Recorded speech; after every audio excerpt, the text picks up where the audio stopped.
Сайн байцгаана уу? Турбо кино сувагт эргээд тавтай морил. Бид энэ удаад 2025 онд кино дэлгэцнээр гарсан Dogman буюу нохой хүнийг ярьж өгөх гэж байна.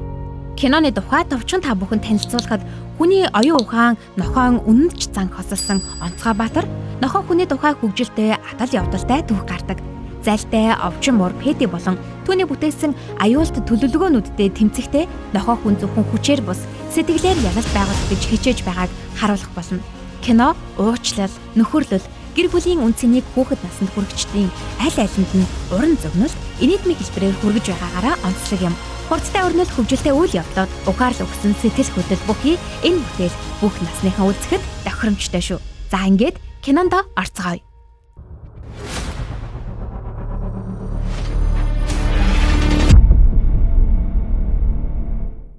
Бидний түүх олон хүнтэй замын түгжрэл ихтэй төвөгтөөж гэлээ сонирхолтой хотод өрнөдөг. Энэ хотод баатарлаг цагдаа, түүний хамтрагч гэрийн нохой Грэг хоёр муу мухагаар алдартай Пэти муурыг барихаар хөөж байгаагаар эхэлдэг. Урт удаан хөөцөлдөөний эцэст Пэти гүүрээр зүгтэх үедээ цагдаа Грэгт хэрвээ надад ямар нэгэн муу зүйл тохиолдвол найз бүсгүй айлсыг минь харж хандаарай гэж захидаг.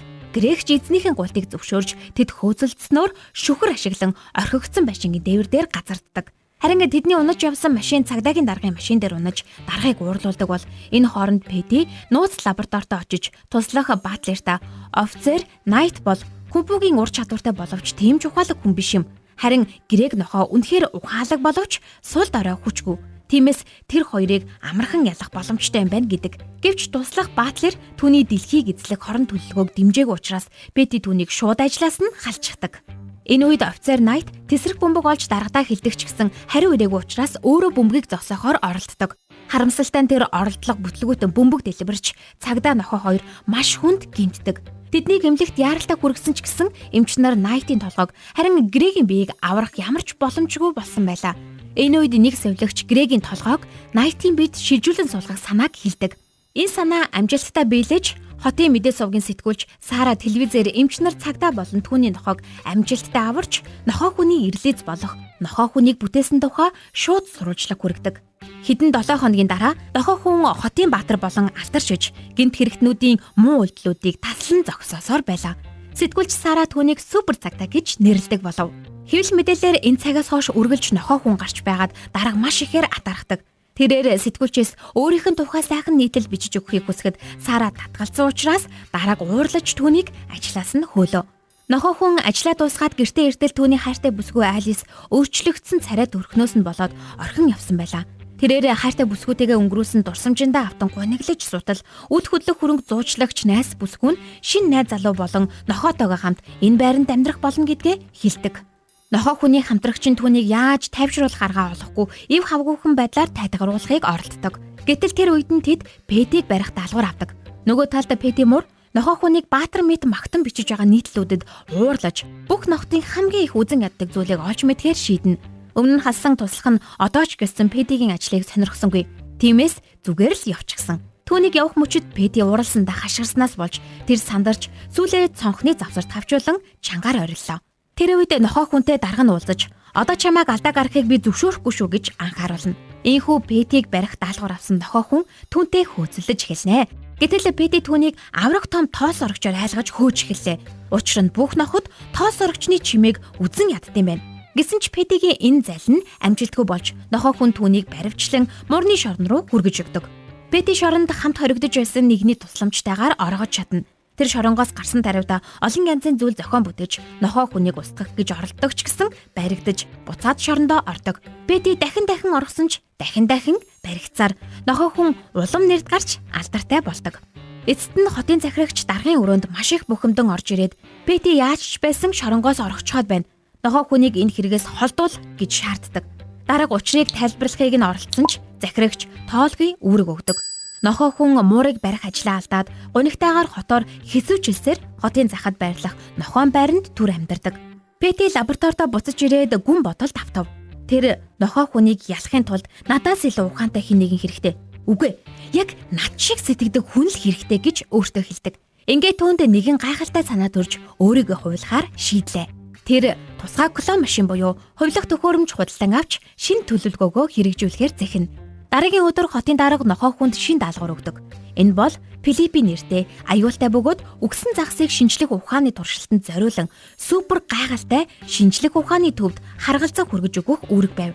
Гэвч удалгүй тухайн төсөл хариуцсан эрдэмтэн телевизийн шууд нэвтрүүлэгт оролцох үедээ Филиппийг хэрхэн дахин амьлуулах тухай нууцыг санамсаргүйгээр дэлгэж орхидог. Энэ мэдээг үзсэн Пети тэр даруйд маш зайлтай гахалтай санаа олж авдаг. Үүний зэрэгцээ дарааг нохой хүнд хяналтын дэлгэцээр төвийн аюулгүй байдлыг хянаж ямар нэг халдагч гарч ирвэл шууд мэдгдэх үүрэг өгдөг. Гэсэн ч аль хэдийнэ Пети төв рүү нууцаар нэвтрэн орж Филиппийг хулгайлан аваад явчихдаг.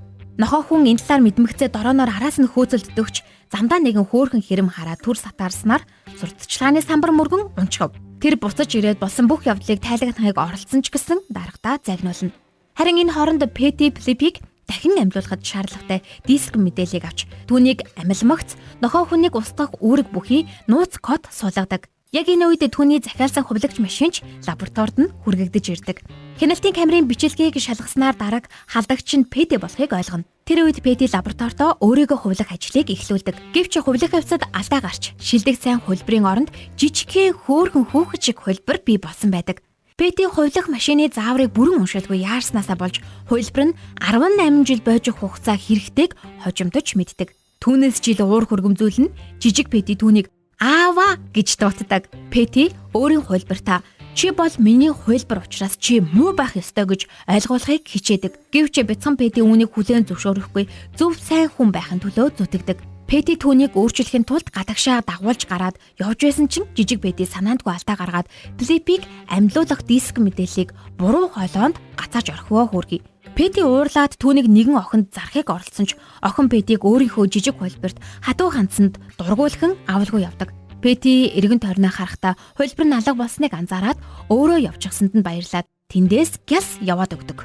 Ганцаардаж маш их гомдсон Пети хайрцаг твэрсээр гудамжаар ганцаараа тэнүүлчилж байлаа. Энэ үед нь нохой хүн замын голд гацсан жижиг мурыг олж аврахын тулд өөрийн ажлын үргээ орхиод асар хурдтай ойртон ирэх машинаас өрсөн муурны амийг авардаг. Түүний энэ сайхан сэтгэлийг хараад хүмүүс багтан бишрэнэ. Харин нохой хүн бяцхан муурыг гэртээ авчирч өрөмбөл хүүхэд шигээ хайрлан өсгөхөөр шийддэг. Цаг хугацаа өнгөрөх тусам нохой хүн болон бяцхан Пети хоёр жинхэнэ гэр бүл шиг болж өдөр бүрийг инээд баяр хөөртэй өнгөрүүлж байлаа.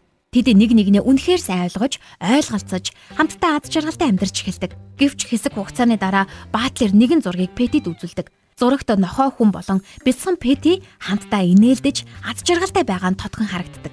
Энийг харсан Пети галзууртлаа урлаж, өөрийн хувилбар нь хамгийн том дайсантай нь эв найрамдалтай, бүр аз жаргалтай байгааг харж төвчдөггүй. Шүндэл болж нохой хүн болон жижиг Пети хоёр гүн нойрондоо автсан байлаа. Энэ үеэр жинхэнэ Пети шинэ бүтээсэн роботынхон тусламжтайгаар сэмхэн орж ирээд жижиг Петиг хулгайлан авч явдаг. Гэртээ ирмэгцээ Пети хувилбартаа өөрийнхөө эмигнэлтэй бага насныхаа түүхийг ярьж өгдөг. Би хүүхэд байхдаа аавдаа зодуулж өссөн гэж гунигтай дурсамжаа дэлгдэг. Энэ бүхнийг анхааран сонссон бяцхан Пети хэсэг бодол болж ийсэн. Тэгвэл аавыг чинь хайцгаая. Магадгүй тэр одоо өөр болсон ч юм билүү гэж чин сэтгэлээсээ хэлдэг. Удалгүй өглөө боллоо. Нохой хүн сэрээд жижиг Пети байхгүйг мэдээд гэрийн өнцөг булан бүрийг сандран нэгжиж байсан ч гэсэн ямар ч уулмөр олдсонгүй. Жижиг Пети харин энэ үед лабораторид очиод роботод аавыг олж энд авчир гих тушаалыг өгдөг. Маргааш өглөө нь нохой хүн сэтгүүлч Саратай уулзаж жижиг Петиг олж чадаагүйгээ сэтгэл зовноо хэлдэг. Сара түүнийг алга болсонд тооцож хот даяар зар түгээн хүмүүсийн тусламжтайгаар эрэлд гарна. Ийхүү удаан хугацаанд хайсан ч ямар ч уулмөр мэдээлэл олж чадахгүй л байлаа. Нөгөө талд робот Петигийн өвөг өөрөөр хэлэх юм бол Петигийн аавыг олж лабораторид авчирдаг. Олон жилийн өмнө холбоо тасарсан эцгээ генет олж харсан Пети маш их зочирдно. Гэвч удаа уулзаагүй аав нь огт өөрчлөгдөөгүй. Хүүтэн хүндийг хайхрамжгүй хിവэр байгааг нь мэдсэн Пети урам нь үнэхээр хугарч бухимддаг. Аавыг нь олж ирсэн жижиг Петид тэр би чамайг орхисон шиг миний аав намайг яг ингэж орхиж байсан гэж уралдаг. Нөгөө талд эрдэмтэд санамсаргүй байдлаар Филиппийг гацсан холоноос гарган авч чаддаг. Тэд Филиппийг тоглоом шиг оролдож байгаад санамсаргүйгээр амьлуулж орхино. Филиппийг амилмагц хорон муу санаагаар амьдруулагч шүршигч үйлдвэр хэмээх шинэ хүчрхэг туслагчийн хамт хотыг сүрүүлэх замдаа гарна. Тэр үед Пети надад чухал ажил байна гэж лабораторио орхин явдаг. Харин замдаа нохой хүнтэй тааралдаж тэр хоёр ширүүн тулалдаан эхлүүлдэг. Нохой хүн Петигийн довтлогооноос чадмаг бултаж тэмцэж байсан ч гэсэн эцэст нь Петигийн бүтээсэн ухаалаг муу санаатанд баригдана. Пэти муу санаад тэргээ тесрэх бодистой гүүрлүү чиглүүлэн бүхнийг дуусгахаар оролддогч өөрөө осолд орно. Гэсэн ч нохоо хүн цаг алдалгүй түүнийг дахин баривчилдаг. Гэвч яг энэ мөчөд жижиг Пэти гүүн ирж "Та миний аавд яг юу хийж байгаа юм бэ?" сандарсан гайхсан байдлаар инхүү асуудаг. Энэ үгийг сонссон нохоо хүн гинэт тэдний хооронд цусан холбоо байгааг ухаарна. Энэ үйл явдал түүнийг Пэтиг хуулийн дагуу шоронд хүргэх үү, эсвэл жижиг Пэтигийн сэтгэлийг бодож түүнийг өршөөх үү гэж эргэлзүүлдэг.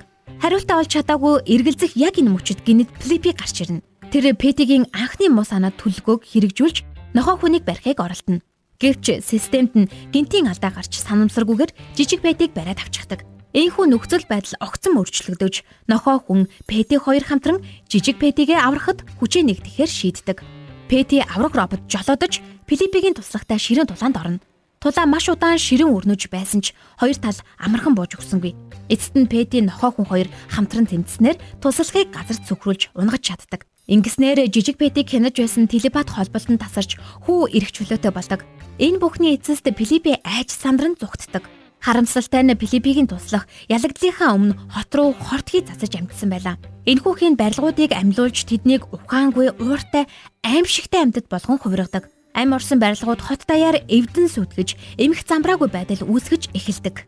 Нохоо хүн болон Пэти авраг ровтой ашиглан барилгуудын эсрэг тэмцэгч гэлээ хүч тэнцвэргүй учраас эцэст нь ялагддаг. Энэ бүхнийг харсан жижиг Пэти сандарч өвөө дээр очин тусламжгүй. Гэвч Пэтигийн аав хүүгийн гуйлтанд огтхонч анхаарал хандуулахгүй маш хүйтэн ханддаг. Тиймээс жижиг Пэти өөрөө шийдвэр гаргаж робото жолоодон тулалдахаар зүрх гарган урагшиллаа. Энэ үеэр Пэти сэтгэл нь хөдөлж нохоо хүнд хандан бүх алдаа өнгөрсөн үед хийсэн бүх буруу үйлдэлийн төлөө уучлал гуйдаг. Нохоо хүн Пэтигийн уучлалыг хүлээн авч тэр хоёр эвлэрдэг. Хотыг сүйтгэж байсан амьсан аимшигт барилгууд Пэти нохоо хүн хоёрыг бүр мөсөн устгахаар улам ойртож байлаа. Гэтэл яг энэ хүнд мөчөд жижиг Пэти цагтаа амжин ирэн аавынхаа авраг роботоор барилгуудыг зогсоож тэднийг аварлаа. Түүнийг маш эрэлхэг зоригтой шийдэмгий ирж аимшигт барилгуудыг зогсоосныг хараад нохоо хүн Пэти хоёр түүнийг тэврэн угтаж баяр хөөртэйгээр хамтдаа роботоос гардаг. Гэвч энэхүү амсгийх мэт мөч удаан үргэлжилсэнгүй. Филиппи гинэт дахин гарч ирж энэ бүхнийг өөрийн гараар дуусгана гэж сүрдүүлдэг. Тэр үед Пэти анх удаа жинхнээсээ зүрх сэтгэлээсээ өөрийгөө золиослох шийдвэр гаргадаг. Тэр хүүгээ нохоо хүнд итгэн даатгаж өөрөө Филиппиг зогсоохоор явлаа. Энэ үйлдэл бол зөвхөн баатарлаг золиос төдийгүй нохоо хүнд болон бусад иргэдэд зүгтах амьд үлдэх боломжийг олгодог. Филиппи Пэтиг идэвхтэй галт уулын ирмэгт авчирч доош шидэхээр завдах энэ аюултай мөчөд жижиг Пэти амжин ирэн түүнийг зогсоодог. Тэр Филиппид зоригтойгоор "Чи уг нь муу хүн биш. Чи зүгээр л ганцаардаж хин нэгний хайрыг өгүүлсэн хүн. Тийм учраас ийм болсон" гэж урам өгч сэтгэлийг нь хөлгөх үгийг хэлдэг. Жижиг Пэти энэ үгээ улам баталгаажуулан Филиппид зориулан өөрийн бичсэн номоо дуустал нь уншиж өгч "Би чиний найз" гэж чин сэтгэлээсээ хэлдэг. Энэ халуун дулаан өрөвч нинжин үс Филиппигийн зүрхийг уйрааж тэрээр нулимс унгаан түүний доторх муу хүч нэгэнтээ замхарч тэр хоромхон зурд тайвширсан мэт нам тайван боллоо. Гэвч энэ үеэр телепат хяналтаас ангижирсан Пэти галтуулын ирэмэг рүү унаж байлаа. Аз болоход нохоо хүн хоромж эргэлзэлгүйгээр түүн рүү харваж очин гартаа атгаснаар амжиж авардаг. Тэрээр Пэтиг уулнаас доош болгоомжтой өнхрүүлэн булгаж амийг нь аварна. Тулаанч өндөрлөлөө. Цагдаагийн дарагч ирдэг. Тэр Филиппиг баривчилсан. Мөн Пэтигч бас буруутгаж хорхийг тушаадаг. Гэтэл яг тэр мөчөд хотын захирагч гинэт гарч ирэн баярт мэдээ дуулгана. Бүх болсон явдлыг мужийн захирагч амьд бичлэгээр үзсэн. Тэр Пэтиг өөрчлөгдөж чадсан, ухаарсан гэдгийг хүлээн зөвшөөрч түүнд өршөөл үзүүлэхээр шийдснээ хэлдэг. Гэхдээ Пэти сайн хүн байх шинэ амьдралдаа бүрэн дасч чадахгүй л байлаа. Иймээс тэр жижиг Пэтигээ дагуулan хуучин нууц лабораторидо дахин очдогч аав нь бүх юмыг нь хаяж цэвэрлэж хоосолсон байдаг. Тэр тэндээс жижиг Пэтиг устгах гэсэн үгтэй цаас олдогч нэг ч хором эргэлзэлгүйгээр шууд хогийн сав руу шидэж орхино. Энэ бол түүний дотоод өөрчлөлт, сэтгэлийн ялалтын илэрхийлэл байлаа. Эцэст нь Пэти өөрийн зөрүү зангаа ялж нохоо хүнд чин сэтгэлээсээ нөхөрлийн гараа дахин сонгоно. Нохоо хүнч түүнийг баяртайгаар хүлээн авч тэр хоёрын хооронд жинхэнэ уучлал, жинхэнэ эв нэгдэл бий болсон юм. Хот даяар хүмүүс тэдний нөхөрлөл, эвлэрлийг баяр хөөртэйгээр алга таашин угтан авч аз жаргалтай уур амьсгал дүүрэн кино төгсдөг. Турба кино сувгийн өнөөдрийн кинотой хамтдаа байсан үзэгч, сонсогч танд баярлалаа. Бидний санал болгож байгаа киног та заавал бүрэн ихээр нь үзээрэй. Ингээд дараагийн киногоороо уулзтлаа түр баяртай.